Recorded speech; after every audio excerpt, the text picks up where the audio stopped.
have got some books to get through, and quite a lot, so I'm going to kind of go at a pace, I think. But before I do, I want to talk about two books that have won major prizes in the UK. The first is Gallows Pole by Benjamin Myers, published by Blue Moose Press, which came out last year, and is a historical novel set in Yorkshire in the late 18th century, and it's about people who kind of clipped gold off coins and created new coins from it, kind of early kind of forgery. And they tended to be very violent rural people, kind of clans. And so it's a very visceral but linguistically earthy description of this time. And it won the Walter Scott Prize for Historical Fiction, which is the richest prize for historical fiction in the world. And that's really good. And then Preeti Tunisia's We That Are Young, published by Gally Beggar, which won the Desmond Elliott First Novel Prize 2 weeks ago. And this novel's been getting attention, but it hasn't yet got the prize attention that it should. And now it has, and that's good.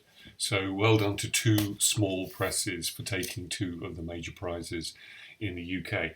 Okay, talking about prizes, it's the Booker 50th this year, and they've chosen a book a decade by kind of semi-intellectual, semi-celebrity readers, and then people will vote on what the best one is.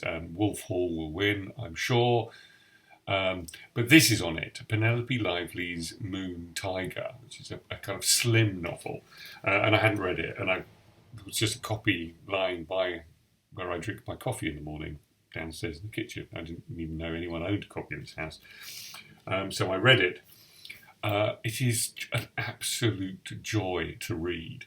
There's something I really like in British fiction, and it is only in British fiction, where the characters are super bright aristocracy bohemians who just see the world with a kind of ironic disposition, because their brilliance, privilege, and sense of anti-establishmentism, which is interesting because they tend to be, well, they're kind of upper middle class, means that they're just sort of wonderfully sardonic. And this is beautifully written, very, very very moving, but still has that kind of irony and distance that British writers do. I have to say, I think the ending is problematic. I'm not going to say why, but formally, I don't think the ending works. But up until that point, it was an absolute joy to read. One second. But before I get on to the kind of quick stuff, I want to talk quickly about, or less quickly about, Upstate by James Wood, published in this country by Jonathan Cape. If you don't know, but I'm sure you do, James Wood is probably the most influential kind of Anglophone critic. He writes for The New Yorker, previously The Atlantic. He was made literary editor of The Guardian when he was like 24. He's now my age, I think he's now 52. He is, and for me, he is the smartest and most insightful critic, literary critic in the UK and America. But more importantly than that, his sentence making as a critic is often better than the work he's reviewing. So he is a brilliant writer, and I've got all of his fiction, non-fiction, and I love it. And if he turns up in the New Yorker, I read it immediately, because he's just the density of intelligence inside brilliant sentences just makes him, there isn't anyone that's touched him. Second is miles away from him. Some people find him in this country maybe a little pretentious because of the seriousness and the kind of aestheticism that he applies to his writing and his preferred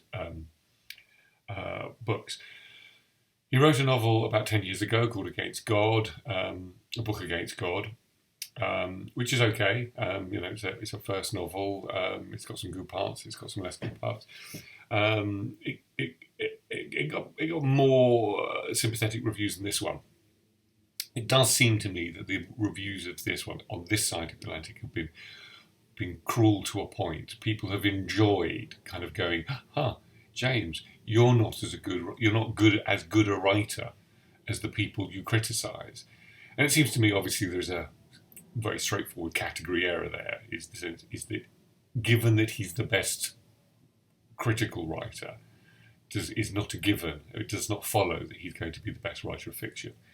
Edward Wilson, who also was the literary editor at the New Yorker, didn't write particularly good fiction, but wrote enormous amounts of brilliant criticism. And George Steiner, who followed him, equally wrote one novel, which is very good, I have to say, about some people finding Adolf Hitler in the Brazilian jungle. Very, very slim and very, very good. Okay, so I think the novel, is much better than the criticism over here, the reviews over here. I think they've been unfair, cruel to a point, and have enjoyed the fact that it's not perfect and it's not brilliant. But we can't let the great get in the way of the good. What I will say, so I'm going to say the one thing which I think it's as good as any other novel at the moment.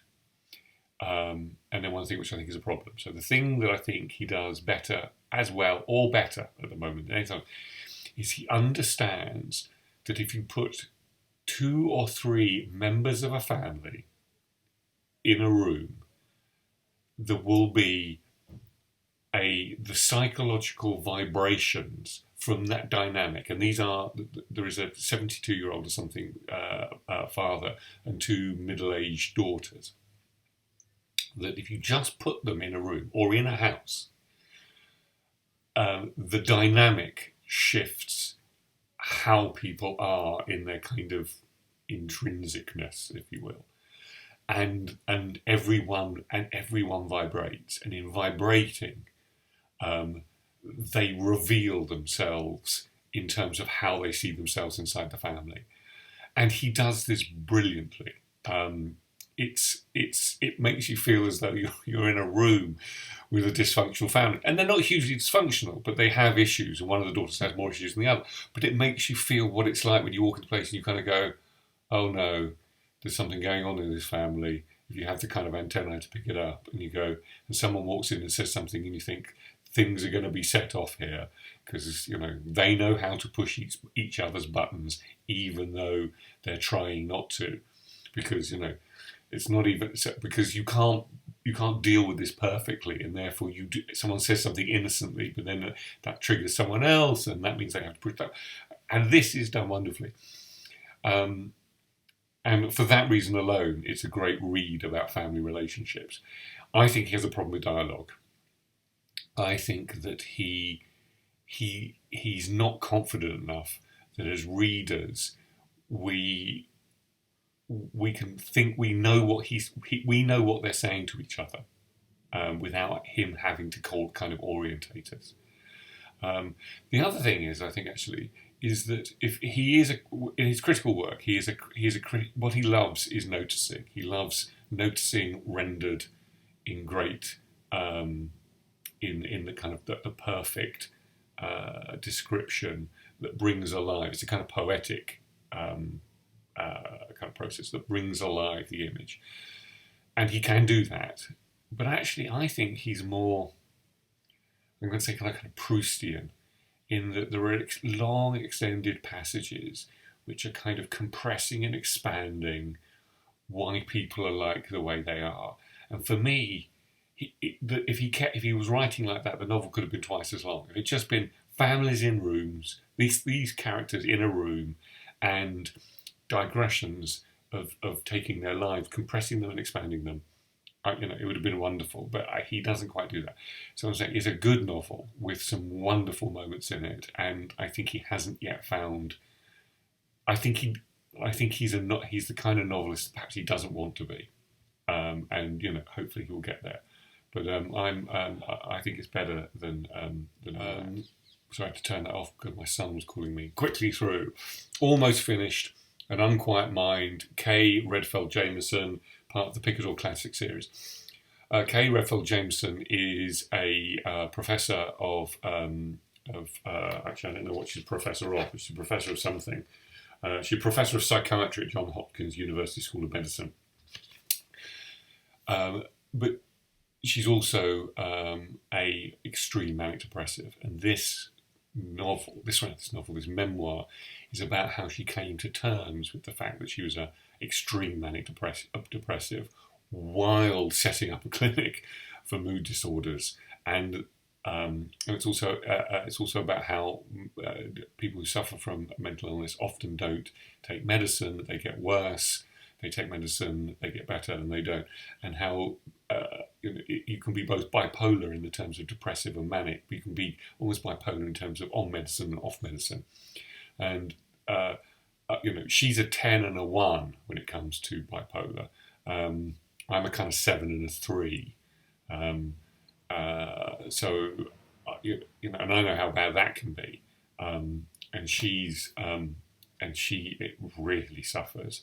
But it's an extraordinary kind of intellectual recognition of. The other thing, of course, it's that she clearly was. She was clearly brilliant when she was manic, until she tipped over the edge. So she was hugely productive and fun and entertaining and insightful.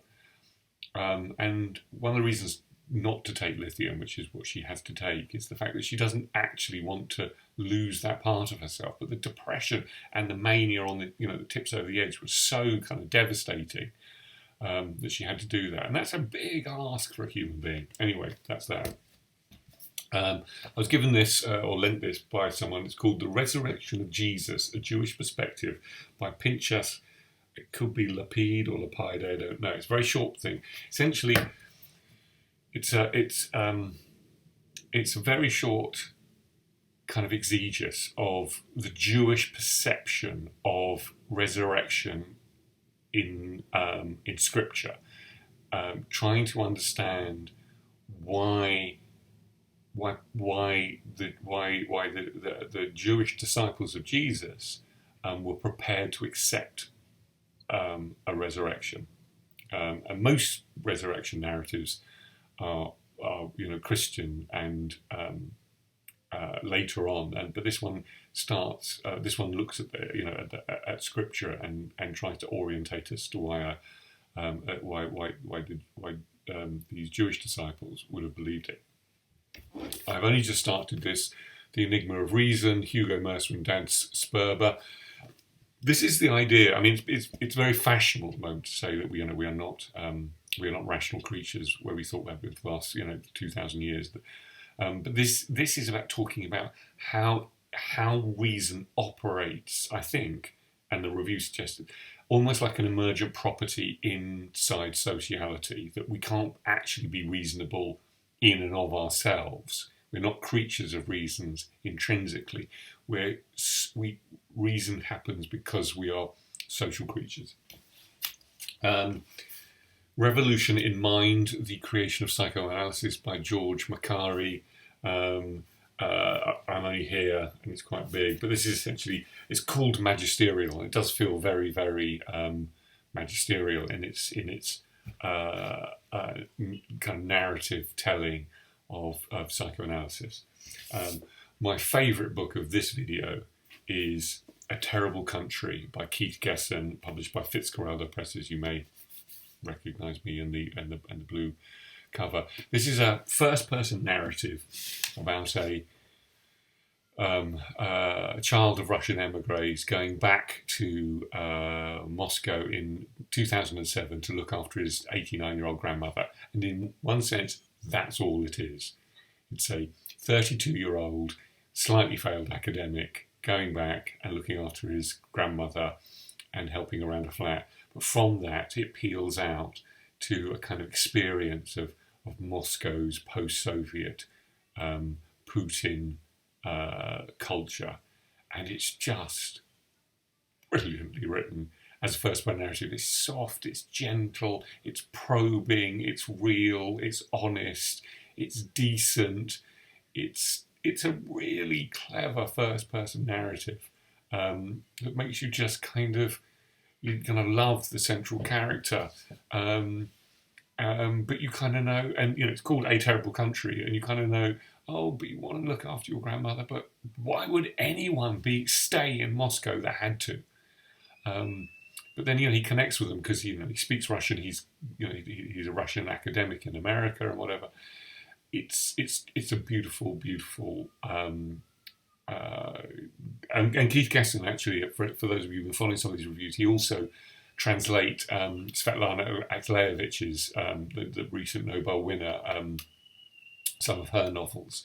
Sorry, some of her non-fiction books. He also runs N+1, which is a journal in the US. But anyone who's interested, if you've read Secondhand Time or a book called Limonov, and you're interested in post-Soviet life, this is a fantastic book. The Minister and the Murderer, a book of aftermath by Stuart Kelly.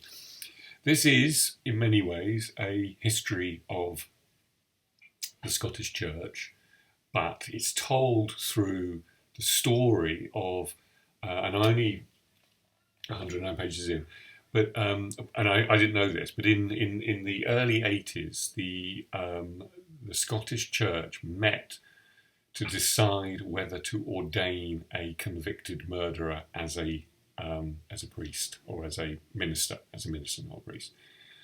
And so he uses this as his pivot because it's a fascinating story. It's a fascinating kind of cultural and psychological story in itself. But obviously, it throws up lots of moral issues, but he also uses scripture as well as a way of understanding how our perceptions of kind of murder and forgiveness and redemption, and so it's a great read. Finally, Raymond Tallis's Logos, The Mystery of How We Make Sense of the World. I've only just started this. I love Raymond Tallis. He's he was a neurosurgeon in geriatric patients for much of his life. He's now been a writer. He's in his late 70s, now been a writer since he's been retired. He writes lots of books about consciousness and us as kind of human animals. And he's very, even though he's an atheist, he's very against the kind of super reductionist new atheist approach to how looking at the kind of us as human beings. But he's never more than provocative, inquiring, thoughtful, deliberative, but also kind of interestingly tangential. Anyway, that's it. I think that was quick, kind of, because I went off. But anyway, thank you. Good night.